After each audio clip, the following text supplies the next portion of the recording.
اللہ تعالیٰ نے بے شمار مخلوقات کو پیدا کیا.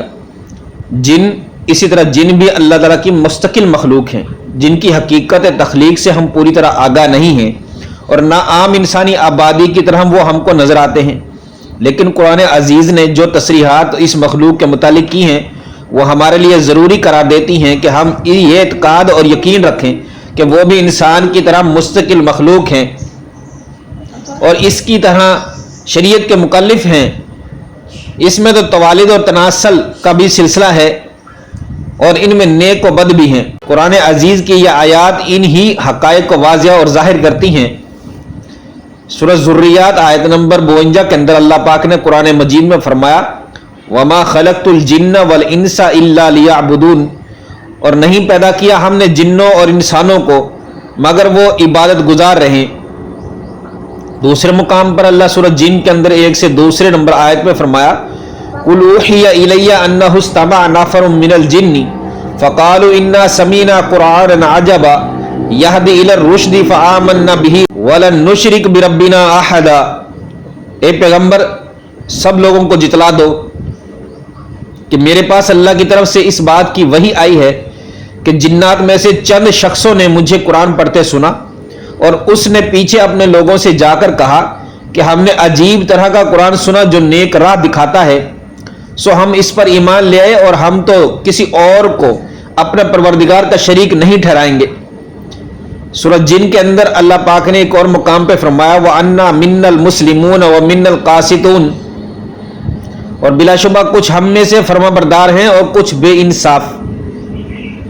اسی طرح ایک اور مقام پہ اللہ پاک نے سورہ اعراف کی آیت نمبر 27 میں فرمایا اِنَّهُ يَرَاكُمْ هُوَ وَقَبِيلُهُ مِنْ حَيْثُ لَا تَرَوْنَهُمْ، بے شک وہ شیطان اور اس کی ذریات تم کو ادھر سے دیکھتے ہیں جدھر سے تم ان کو نہیں دیکھتے. سورہ کاف کے اندر اللہ پاک نے فرمایا کَانَ مِنَ الْجِنِّ فَفَسَقَ عَنْ أَمْرِ رَبِّهِ، اور تھا ابلیس جنات میں سے پس نافرمانی کی اس نے اپنے رب کی. ان آیات سے یہ بھی معلوم ہوتا ہے کہ شیطان بھی جن ہی کی نسل میں سے تھا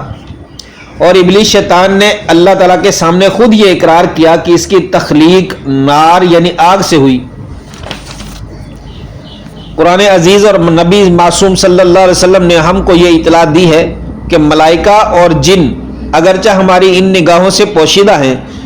لیکن بلا شبہ وہ مستقل مخلوق ہے اور یہ حقیقت ہے کہ مشاہدے میں تو غلطی کا امکان بھی ہے اور بارہا ہوتا بھی رہتا ہے، لیکن وحی الہی اور نبی کریم صلی اللہ علیہ وسلم کی اطلاع میں غلطی کی مطلق گنجائش نہیں. لہٰذا ہمارا ایمان ہے کہ وہ اللہ کی مستقل مخلوق ہیں. اس کے علاوہ عقلی اعتبار سے بھی ان کا مستقل مخلوق ہونا ناممکن نہیں ہے بلکہ امکان عقلی کے دائرے میں ہے. بس جو چیز عقل کے نزدیک ناممکن نہ ہو